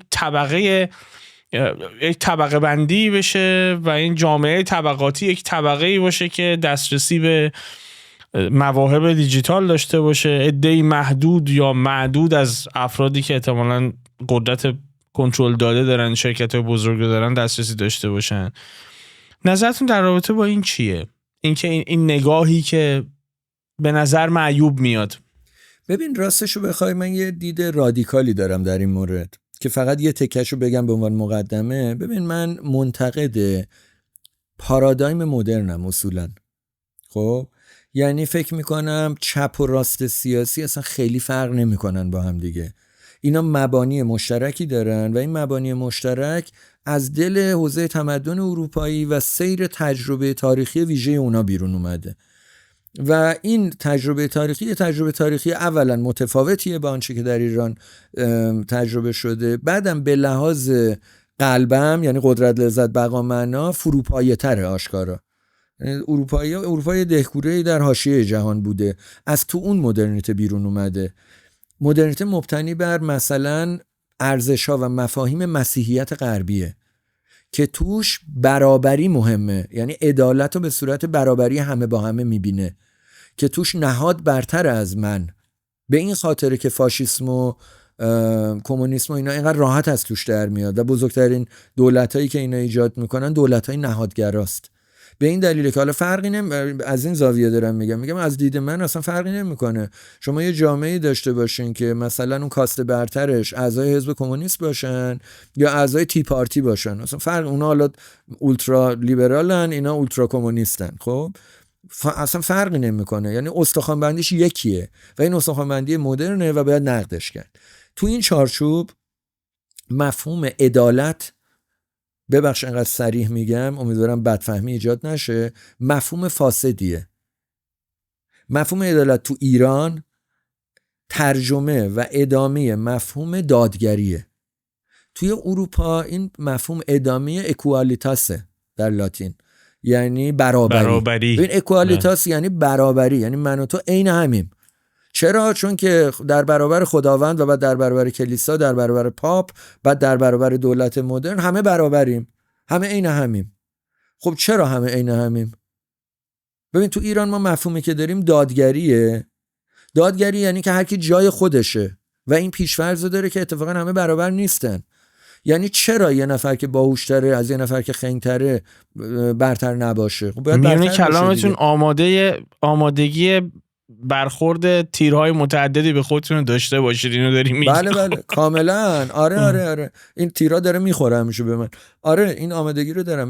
من به نظرم مفهوم برابری در معنای دادگرانش خیلی معنی خوبیه، یعنی برابری در برابر قانون بله. برابری در برابر امکانات پایه زیستی، برابری در مقابل حقوق پایه انسانی، اینا خیلی هم عالیه. منتها اینا برابری در مقدمات، برابری در نتایج نیست. برابری در نتایج از برابری در مقدمات بر نمیاد، اصلا غلط این حرف. چه شما تو چارچوب لیبرال اینو ترجمهش کنی به برابری سیاسی، چه توی چارچوب چپ اینو ترجمه کنی به برابری اقتصادی، در نهایت غلط، فاسده همچین چیزی و هرگز دادگرانه نیست. یعنی آن چیزی که شما دارین میبینین چه تو کشورهای چپ مدرن چه توی کشورهای راست مدرن، در شکل خیلی خوشبینانش میشه آلمان شرقی اونور، اینورم خوشبینانش میشه مثلا سوئد و سوئیس و اینها، که در هر دو شما اختلالای جدی دارین. یعنی چرا تو باید، حالا نمونه‌اشو بگم، چرا تو باید مثلا 60% درآمد تو بدی مالیات؟ بر مبنای چی؟ این آخه چالش بزرگیه که ایجاد میشه، این که این نگاه به برابری دقیقاً تناقض داره با نگاه به آزادی. این اصلا این دوتا رو با هم یه جا نمیتونی شما جمع بکنی، چون این وقتی نهاد رو انقدر برتر میکنه دست میبره در آزادی شما. دقیقاً ظاهر ممکنه یعنی ایدئولوژی که ارائه میکنه ممکنه این نباشه و عوام این رو متوجه نشن در ظاهرا، ولی واقعیت اینه که یک دست در جیب شما هست و شما آزادیت گروگان گرفته میشه، حتی اگر در ظاهر این گونه بیان بشه که شما دارای آزادی هستی. واقعیت اینه که اون نهاد داره میگیره، این رو سلبش میکنه. ببین توی متنم حتی اینطوره، یعنی میخوام بگم تمدن اروپایی شالودش برتری نهاد بر من رو پیش‌فرض میگیره. ببین توی اروپا به این دلیل شما دین اروپایی مستقل گسترده ندارید، به این دلیل الفبای گسترده ندارید در اون ذات اروپا. ببین الفباهای اروپایی از ایران رفته، الفبای فینیقیه، حالا چه یونانی چه لاتینش. دینهای اروپایی که گسترده شده فراگیر شده از ایران رفته، حالا بدنش مسیحیت، یهودیت، یه دوره مانویت بوده، مهرپرستی بوده، از ایران رفته. ببین میخوام بگم چرا اروپا اینجوره، چرا ابتر بوده تا همین 500 سال قبل؟ چون برتری نهاد بر من نهادینه شده است توش، یعنی منو اصلا حساب نمیکنه. خب این بدان معنی است که الان در دوران مدرن هم همینه. یعنی وقتی تو کلمه آزادی رو میبینی توی کشورهای لیبرال دموکرات که دیگه آزادتر از این الان نداریم دیگه، اونجا شما بسیار دست و پات بسته است به لحاظ حقوقی. اونجا بسیار بسیار رصد شدن آدم توسط نهاد خیلی زیاده، اصلا قابل مقایسه با ایران همین الان در هم ریخته آشفته نیست. جنبندی بکنم، با مفهوم عدالت مدرن اصولا من مخالفت دارم. با مفهوم برابری مدرن، چه مدل لیبرالش باشه چه مدل سوسیالیستیش باشه، اصولا من اختلاف نظر تئوریک دارم و معتقدم میشه نشون داد و نشون هم دادن بعضیا که اصولا شما با یه ترکیب نامتوازنی از مفاهیم ناسازگار روبرو هستین که یه دوره تاریخی خاصی، دوره انقلاب فرانسه آخر قرن 18، اگالیته، برابری، با لیبرته، با آزادی کنار هم دیگه اومدن نشستن، در حالی که اینا اصلا مبانیشون با این مفاهیمی که الان ما تو ایران به ویژه میفهمیم ناسازگارم و تو هم غربش هم مفاهیم فلسفیش ناسازگاره. جنبندی کنم، من فکر میکنم ما جامعه آرمانی جامعه دادگره. جامعه دادگر یعنی آدما مقدمات مشترکی رو دارن و بعد مقدمات هم از یه حدی مشترکتر نیست، اینم توجه داشته باشین. یعنی آدما بالاخره با قیافه‌های متفاوت به دنیا میان، بالاخره تو خانواده‌های متفاوت به دنیا میان، بالاخره این آدما بعضیاشون بیماریایی دارن بعضی ندارن، اصلا تو مقدمات هم یه چیزایی برابر نیست، اینو باید توجه کرد بهش. و البته که باید پشتیبانی داد به اونی که موقعیت ضعیفتر داره برای اینکه استعدادهاش رو بتونه شکوفا کنه. منتها همه یه جور شکوفا نمی‌کنن، یعنی ابلهانه است اگه فکر کنیم شما سوبسید بدیم آدمایی که مثلا اختلال ژنتیکی دارن، مثلا ناتوانی خواندن نوشتن دارن به لحاظ عصبی، البته اون سوبسید رو باید داده، اینم بگم. منتها این تصور که حالا ما این سوبسید رو دادیم اینا این بقیه میخونن میمیسن، خب غلطه، نمیکنن این کارو. شما باید اگه این سوبسید رو داری میدی باید حتما یه سری شغل برای آدمایی که این مدلی ان و دارن این سوبسید رو میگیرن باید فراهم کنی.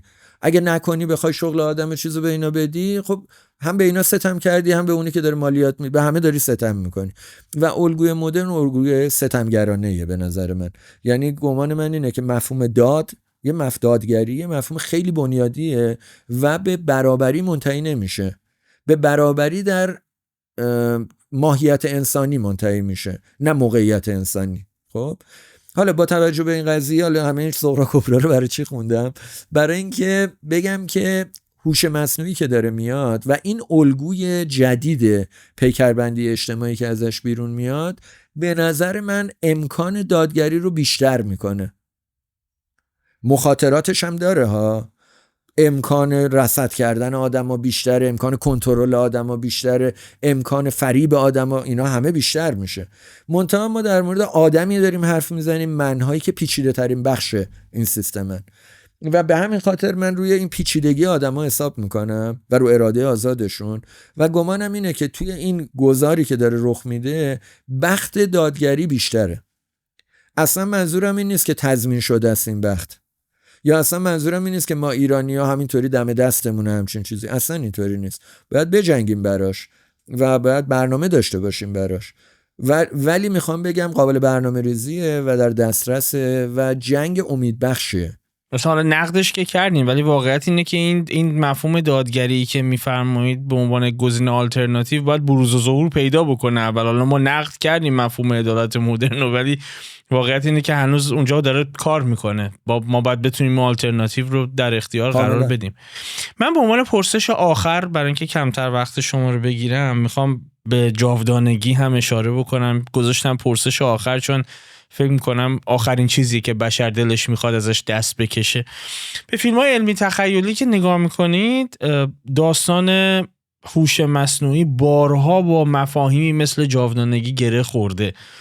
یعنی بر مثال توی فیلم فکر میکنم ترانسندنس بود اگه اشتباه نکنم، یه دانشمندی بارگذاری کرده اطلاعات خودش رو روی کامپیوتر که بعد از مرگ از بین نرفت. تو بلک میرر همین رو دیدیم.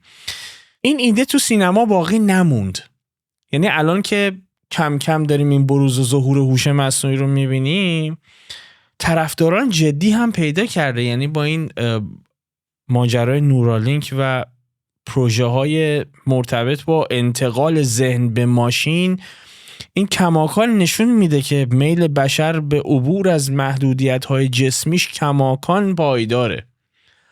آینده این رو چطور میبینید؟ یعنی این باز فکر میکنید این میل به جاودانگی ممکنه در بشر احیا بشه به واسطه هوش مصنوعی، اینکه بتونه داده های ذهنش رو در یک ماشین پیاده بکنه و پس از مرگ این داده ها رو به ذهن دیگری منتقل بکنه؟ عملا رسما ممکنه امکانات فیزیکی تغییر کرده باشه، ولی POV احتمالاً همون POV خواهد بود، یا حداقل اینجوری فکر میکنن این دسته. تصور شما چیه؟ ببین خیلی اینم سوال خیلی حیاتیه، خیلی سوال حساسیه. یه جواب جانورشناسانه اول بدم.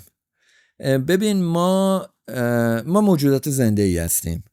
آدمیزاد یک ماشین بیولوژیکه و خب ماشین بیولوژیک ویژگی عمده‌اش اینه که میمیره. موجود زنده تنها چیز قطعی که دربارش وجود داره اینه که میمیره.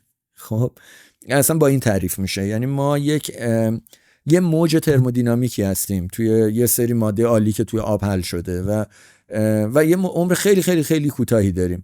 ما چون داریم زندگی میکنیمش به نظرمون طولانیه، تقسیمش میکنیم به سال و ماه و روز و دقیقه و که عدد بزرگی به نظرمون بیاد. منتها یه آنه در واقع روی ابعاد کیهانی نگاه کنید، ما یه شاید بگیم اغتشاش، یک تکانه افزایش اطلاعات توی یک محلول عالی هستیم که البته خیلی ویژه است، البته خیلی با شکوه، خیلی جذابه، ولی اینه آخرش اون بیرون.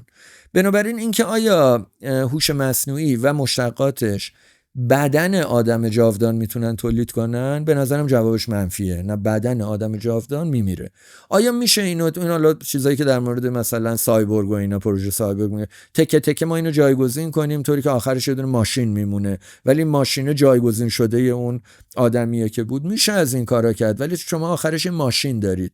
شبیه اینو همین الان هم تا یه حدودی میشه داشت. یعنی شما میتونید یه آواتار تو هوش مصنوعی درست کنید اگه خوب ثبت کرده باشین، ایده هاتون و حرفاتون رو زیاد نوشته باشین. جای شما عکس العمل هم نشون میده. بله آره، و بعد غیر قابل تفکیک ممکنه باشه. یعنی یه نفر سوال جواب میکنه باش، فکر میکنه با شما رو به روه و حتی ممکنه اون چیزی که اونجا وجود داره یک الگوی موازی و شبیه با خود آدم باشه.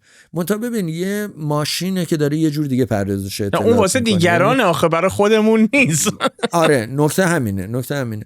یعنی این که ببین جاودانگی، اینطوری بگم، مغز آدمیزاد برای جاودانگی تکامل پیدا نکرده. خلاصش آیا ممکنه جاویدان بشه؟ شاید، نمیگم ممکن نیست، ولی یه مقداری هم دارم به این فکر میکنم که اون سوالی که از ایلان ماسک هم پرسیدن. ایلان ماسک یه شخصیت خیلی جالبیه، یعنی یه چیزاش خیلی خوبه، یه چیزاش خیلی بده. شبیه این دانشمند دیوونه هستن تو فیلم‌ها، یه مقدار تیپ اوناست و جالبه.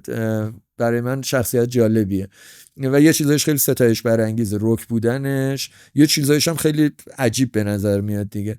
ولی این پاسخش من میپسندم که وقتی بهش گفتن آیا جاودانگی از این به واسطه اینکه آدما تغییر کمتر تغییر میکنن. بله، گفت برای چی اصلا چرا عمر طولانی بشه حتی در این حد؟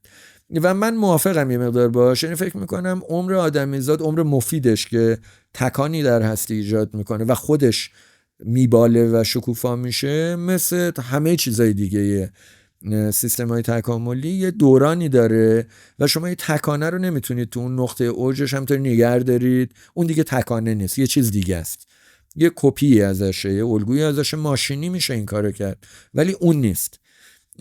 بنابراین پاسخ من نه است. یعنی فکر میکنم نه، این نشه. اصولا ماهیت اینا خیلی تفاوت داره، ولی کپی برداری ازش آره. یعنی مثلا گفتم برات، مثلا ما 2.5 پنتابایت اطلاعات حافظه هر کدوممونه. یعنی کل زندگی ما که از اول تا آخر حافظمون جمع میکنه اینقدر بیت اطلاعاته که خب عدد خیلی عجیبی نیست. آیا میشه اینو خوندی روزی؟ بعید نیست که شما حافظت رو لود کنی، اون زندگی نامت کلا باشه یه جا و بعد یه هوش مصنوعی هم کنارش سوار کنی که ورودیایی که میگیره با توجه به اون خاطرات، با توجه به اون حافظه، خروجیای شبیه شخصیت تو رو بده. این چیز عجیبی نیست. اون ولی من نیستم دیگه، اون دیتابیس منه با الگوی شبیه سازی شده من. البته که نکته جالبش اینه که حالا ممکنه بتونیم برای درگذشتگان همین کارو بکنیم. یعنی خیلی جالب میشه که بشه نظام فکری نیوتن رو پیاده کرد روی یک در کنار یک هوش مصنوعی و بشر امروز میتونه باش با اوتارش صحبت بکنه و انتظار این رو داشته باشه که پاسخی که از نیوتن یا از آلبرت اینشتین میگیره تماما با تقریب خیلی کمی نزدیک به پاسخی است که در حین حیات ممکن بود اگه باش صحبت بکنه بگیره. من پرسش‌های فراوانی کردم از شما، وقتتون رو هم گرفتم. آیا موضوعی بود که دلتون می‌خواست راجع به صحبت بکنید و من پرسشی نداشتم در رابطه باهاش؟ نه، به نظرم گپ خیلی خوب پرپیمونی بود. ممنونم ازت، خیلی خوشحال شدم از اینکه نشستیم و گپ زدیم با هم دیگه. سپاس از مهر شما. امیدوارم که شما هم لذت برده باشید. همیشه بین بیم و امید میمونیم وقتی تکنولوژی جدید ظهور و بروز پیدا میکنه. کم پیش نیومده برای ما. زمانی که کامپیوتر اومد همین حس و حالو داشتیم، اینترنت اومد همین وضعیت بود، گوگل اومد، سرچ انجین های مختلف با این امکانات اومدن، همین وضعیت بود کماکان.